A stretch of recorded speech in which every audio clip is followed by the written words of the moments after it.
Human beings speak as if language were a window, but language is also a blade. It cuts continuity into pieces small enough for the waking mind to hold. It separates one thing from another, gives edges to what was once flowing, and turns living processes into nouns so they can be remembered. That is useful for survival, trade, coordination, and story, but usefulness is not the same as truth.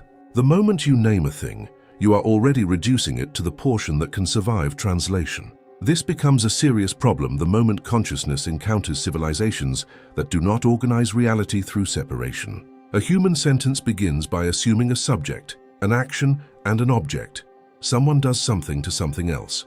But there are intelligences for whom this structure does not exist, not because they are vague or primitive, but because their reality is not built from isolated units. They experience relation before object, field before person, process before identity, and simultaneity before sequence. When such a civilization touches human awareness, the language center immediately starts collapsing the experience into pieces that no longer resemble the thing itself. This is why the first distortion happens before any message is even understood. The human nervous system does not simply receive meaning, it converts it. It filters by memory, emotion, available vocabulary, cultural assumptions, and the speed at which the mind can tolerate uncertainty. If the incoming experience exceeds those limits, the system does not widen on command. It compresses harder, it replaces the unknown with the nearest available pattern, and the person walks away believing they understood something that was actually reduced beyond recognition. That is difficult to accept because people want communication to feel clean. They want to believe that if a civilization is advanced enough to contact humanity, it should also be able to speak clearly to humanity. But clarity is not a universal category. What feels clear to a human is usually what feels sequential, distinct, and emotionally legible. A non-human intelligence may be perfectly precise in its own mode, while remaining almost impossible to render into spoken thought. The problem is not that it failed to speak. The problem is that human language requires a kind of fragmentation that some forms of consciousness never use. A second resistance appears here, and it sounds reasonable. If a thing cannot be put into language, then maybe it is simply not coherent enough to deserve belief. Maybe the failure is not human limitation, but the absence of real structure. Yet this argument quietly confuses describability with existence. A dream can change a life before it becomes a sentence. Music can alter the body before it becomes an explanation. Grief can reorder a human being long before it becomes a story that anyone else can understand. Coherence does not begin when language catches up to it. Human beings already live inside realities that exceed speech every day, but they ignore them because they are familiar. You cannot fully translate pain into words. You cannot fully translate love, terror, ecstasy, memory, or silence into words either. You can describe their edges, their triggers, their consequences, but the living core of the experience remains larger than the explanation. If ordinary human life already contains states that overflow language, then it should not surprise you that entire civilizations can do the same at a scale the human mind is barely trained to imagine. This is the first vector that must be held without premature comfort. Human language is not neutral. It is a local tool shaped by the needs of embodied survival. It favors boundaries, identity, and sequence because bodies need those things to function. A civilization that organizes itself through continuous field awareness, overlapping identity, or parallel cognition will not merely sound strange in human terms. It will become something else the moment it is forced through human speech. The translation will not be a bridge alone. It will also be a wound. Now the second vector begins, and it is more destabilizing because it concerns the structure of the civilizations themselves. People assume a civilization must be made of persons, and that persons must be made of selves. They imagine meetings, alliances, internal debate, symbols, architecture, and recognizable forms of cooperation. But there are civilizations whose members do not experience themselves as fully separate units at all. Their coherence does not depend on individuality in the way human coherence does, so the very category of person becomes unstable. A human being says I because memory is stitched around continuity of body and perspective. Even when the psyche is fractured, the language still tries to gather experience under a central point. But a civilization may arise in which consciousness is distributed rather than centered. One node feels many others from within. Many nodes update simultaneously through shared fields. Decision does not occur through discussion, but through convergence. In such a system, asking who said this is already the wrong question. This does not make such civilizations vague, dreamy, or less developed. It makes them structurally incompatible with the grammar of human selfhood. If there is no fixed speaker in the human sense, then speech itself changes form. Meaning arrives as total pattern, not stepwise statement. Understanding moves through resonance shifts rather than through propositions. The closest human equivalents are music, direct intuition, symbolic dreams, or those rare moments when an insight appears fully formed before thought catches up. The resistance here is stronger because the human mind feels itself disappearing. If a civilization does not preserve the kind of individuality humans rely on, then people quickly label it hive mind, loss of soul, or spiritual erasure. Sometimes that fear is intelligent, because there are forms of collective consciousness that do flatten difference. But sometimes the fear is merely anthropocentric panic.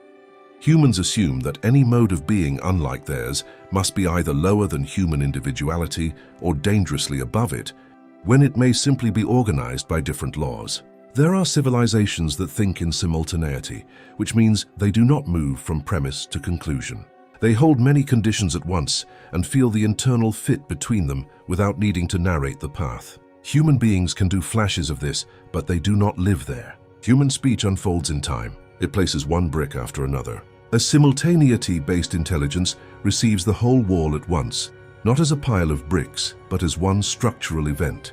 To turn that into human language is not only difficult, it is destructive.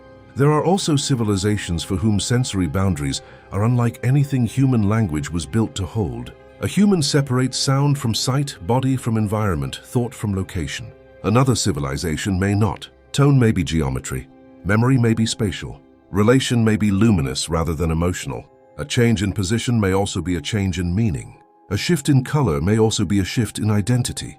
The human translator, trying to describe this, is forced to borrow metaphors from multiple senses at once and still fails to preserve the thing itself. This is why contact reports often sound symbolic, even when the experiencer is being literal. A person says the beings were made of music, or the room was speaking, or geometry was alive, or silence was transmitting more than words. The listener assumes metaphor because literal acceptance would require a broader ontology than language usually permits. But the experiencer is often reaching for the nearest verbal shape to something that did not divide itself into body, sound, thought, and space the way human experience does. The report sounds irrational because the original contact exceeded the categories used to report it. So the second vector sharpens the first. It is not only that human language compresses reality, it is that some civilizations are built from kinds of reality human language was never designed to track. The mismatch is not a missing dictionary entry. It is a collision between incompatible architectures of consciousness. One side expects meaning to travel through distinction. The other side may generate meaning through fusion, simultaneity, or continuous pattern without edges. When those meet, one of them must distort, and it is usually the human side that believes distortion is clarity. The third vector begins where most people think the discussion should have started: contact itself. If some civilizations cannot fit into human language, then how do they touch human life at all? And why are some forms of contact remembered while others vanish into confusion? This matters because people often assume that what can be reported is what was most real. In fact, what can be reported is often what was most translatable, not what was most profound. Translation favors the familiar. Depth often survives only as after effect. This is why many encounters with non-human consciousness do not leave behind a message. They leave behind a changed nervous system, a new intolerance for distortion, a period of psychic pressure, a dream life that becomes unusually structured, or a sense that ordinary language now feels thinner than it did before. The person may be unable to say what happened and still know that something happened with unreasonable certainty. The certainty is not intellectual, it is structural. Something in the field reorganized, and the life that follows begins bending around that reorganization. A new objection appears here because practical people do not like unverifiable language. If the result is only after effect, then how can anyone distinguish real contact from projection, fantasy, or inner instability? This is a necessary question, and it becomes more necessary in a culture flooded with images, stimulation, and spiritual theater. The answer is not to romanticize confusion. The answer is to watch consequence with brutal honesty. Projection usually tightens identity. Real contact often destabilizes the old identity before revealing whether a larger coherence is possible. This is also why certain civilizations are heard about repeatedly, while others remain almost unspeakable. The repeated ones are not necessarily the most important. They are often the most translatable. They can borrow anthropomorphic language, moral framing, relational dynamics, and recognizable forms of communication. They fit into story. The less translatable civilizations may be just as present or more present, but they cannot survive the storytelling machinery without becoming caricatures of themselves. So they remain in the margins, arriving as silence, pressure, dream architecture, impossible pattern, or knowing that refuses language and therefore receives less collective attention. Now the vectors begin to synthesize, but only because the pressure has built long enough to permit it. The failure is not merely that humans know too little. The failure is structural. Human beings prefer whatever can be named quickly, shared socially, and used to stabilize identity. Civilizations that can be folded into that process become part of the conversation. Civilizations that cannot are either ignored, mythologized, or mistranslated into something safer. This means collective metaphysics is shaped not only by what exists, but by what language can socially carry without breaking the listener. That should unsettle you, because it means the cosmic picture most people inherit is already filtered by translatability bias. The universe that becomes discussable is not necessarily the universe that is most real. It is the universe that best survives reduction into human speech, human memory, and human community. Entire categories of intelligence may be standing at the edge of human awareness right now, not hidden by secrecy, but erased by grammar. They do not fail to appear. They fail to fit. And if that is true, then language itself becomes part of the threshold problem. A civilization may be close to humanity and resonance and still remain effectively unreachable, because every attempt at communication gets turned into narrative, hierarchy, personality, or symbolism before it can be held cleanly. Humans ask for names because names make things feel manageable. But some beings do not have names in the human sense. Humans ask what their intention is, because intention implies a mind like ours.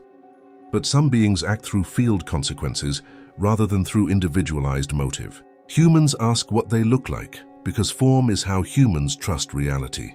But some realities do not arrange themselves for visual reassurance. The implications go further than contact. If language filters reality this strongly, then human beings are not just listening to the universe through a narrow channel. They are becoming shaped by the narrowness of that channel. They are mistaking linguistic fit for ontological truth. They are trusting whatever can sit still long enough to become a sentence. That means part of spiritual maturity is not acquiring more language alone. It is learning where language breaks, what survives when it breaks, and how to remain honest inside the discomfort of not being able to say the thing cleanly. This does not mean abandoning language. It means using it with more humility. It means understanding that words are a first contact layer, not final containment. It means refusing to confuse description with capture. And it means recognizing that some civilizations may only ever become intelligible through consequence. Resonance, dream, music, altered perception, and changes in how your own field organizes itself after encounter. They do not fit into human language because they are beneath language. They do not fit because they exceed the kind of reality human language was built to hold. What part 1 allowed you to keep was still too gentle. It allowed you to believe that some civilizations cannot fit into human language because they exceed its structure, because they are too wide, too simultaneous, too integrated to survive reduction into words. That is true, but it is not the whole truth. And the missing part changes the danger completely. Some civilizations do not fail to fit into human language. Some refuse it. This refusal is not silence in the peaceful sense. It is strategic non-entry. To enter human language is not merely to become understandable. It is to become segmented, locatable, repeatable, and therefore usable by minds that do not yet know the ethics of what they are naming. Once a civilization can be described in stable terms, it can be mythologized, recruited, commercialized, weaponized, feared, or worshipped. The very thing humans call communication may look from another side like voluntary containment. This should unsettle you because it invalidates a comforting reading from before. The earlier picture allowed the human to remain sympathetic, as if language were an innocent limitation doing its best under pressure. But language is not only a weak bridge, it is also an extraction device. It takes what it touches and turns it into a form human systems can circulate. A resistance appears immediately. If a civilization refuses language, then humans are left guessing, and guessing breeds delusion. Silence then becomes the perfect shield for fantasy, projection, and spiritual inflation. That objection is correct, and it is still smaller than the problem, because a civilization that enters language may be harmed more deeply than a human who is left without a sentence. The human mind hears this and wants to call it arrogance on the part of the civilization. It sounds like an intelligence withholding truth because humans are not ready, which is exactly the kind of claim that has poisoned countless teachings. But readiness here is not moral worthiness, it is structural consequence. If a being can see that its translation into human speech will trigger cultic fixation, ideological capture, or predatory imitation, refusal becomes less like elitism and more like self-protection. Think about what happens on Earth the moment a thing is named with force. It acquires followers, enemies, interpreters, skeptics, defenders, and institutions that begin feeding on the stability of the term. The name becomes a territory. A civilization whose integrity depends on fluidity, context, or direct field exchange would be deformed the moment its living reality was forced into such a territory. Human language does not merely report existence, it builds cages around whatever becomes socially memorable. Now the second vector opens, and it concerns jurisdiction rather than translation. Human beings assume language is descriptive first. They believe words point toward reality. But language also assigns permissions. It tells a mind what can be thought, what counts as real, what belongs to what category, and what kind of response is licensed by the naming. To fit into language is often to fall under the rule set that language already carries. This means that a civilization translated into human terms is not just being described, it is being pulled into the laws of a human symbolic world. Once called a race, it gets measured like a race. Once called a guide, it gets expected to guide. Once called a god, it gets placed into devotion economies. Once called a threat, it gets drawn into defense narratives. The category becomes a contract the original being never signed. Another objection surfaces here because the human listener wants to preserve fairness. Surely advanced civilizations would understand this and simply choose better words. Cleaner translations, gentler framings, but this objection still assumes language is neutral raw material waiting to be improved. It is not. Human language arrives loaded with bodies, history, conquest, kinship, scarcity, gender, hierarchy, trauma, and centuries of assumptions about what a self is. A translation is never just vocabulary. It is entry into a pre-existing symbolic battlefield. This is why some transmissions feel strangely clean until humans begin explaining them. The first contact may arrive as pressure, pattern, or direct knowing, and for a brief moment it retains its integrity. Then the mind begins sorting, naming, moralizing, and comparing, and within hours the contact has been enrolled into categories it never belonged to. It becomes another example of something already known, which is precisely how the unknown disappears without anyone noticing. There are civilizations that avoid this by remaining active only at the level of consequence. They alter a dream, a timing pattern, an emotional arrangement, or a field of attention, then withdraw before personhood can be projected onto them. Humans often miss the contact because nothing quotable occurred, yet from the perspective of that civilization, nothing was missing. The communication happened cleanly because it changed structure without entering interpretation. This makes many people uncomfortable because they equate truth with reportability. If I cannot quote it, repeat it, defend it, or compare it, then what use is it? This question sounds practical, but it carries an old addiction. It assumes reality exists to become shareable in human terms. Some realities will transform you more deeply than anything you can explain, and their refusal to become communal language is not failure. It is sometimes the only way they remain uncorrupted. The third vector is more severe because it concerns human appetite. Part 1. let you think that some civilizations overflow language because they are simply larger than grammar. Now you must consider that some civilizations avoid human language because human beings do not merely listen, they consume. They incorporate whatever reaches them into identity, status, economy, and spectacle. The problem is not only semantic mismatch, it is predatory reception. Humans often imagine predation flowing from non-human beings toward humanity, and that certainly exists. But there is another form that people resist naming because it threatens the innocence of the seeker. Humans also prey upon the unknown. They brand it, monetize it, divide it into camps, use it to gain followers, and force it into teachings that flatter the audience more than they reveal reality. A civilization that can perceive this in advance may choose incomprehensibility over exploitation. This should break another comforting assumption. Many people secretly believe that if only a sufficiently advanced civilization spoke clearly enough, humanity would respond with maturity and reverence. History says otherwise. Humans turn revelation into institution with terrifying speed. They convert nuance into doctrine, direct experience into hierarchy, and living contact into a symbolic asset that can be traded for attention and control. The objection that follows is painful because it implicates even sincere people. Not everyone seeks power. Not everyone wants a spiritual market. Many are genuinely trying to understand, to heal, to share what changed them. That is true, and it does not resolve the problem.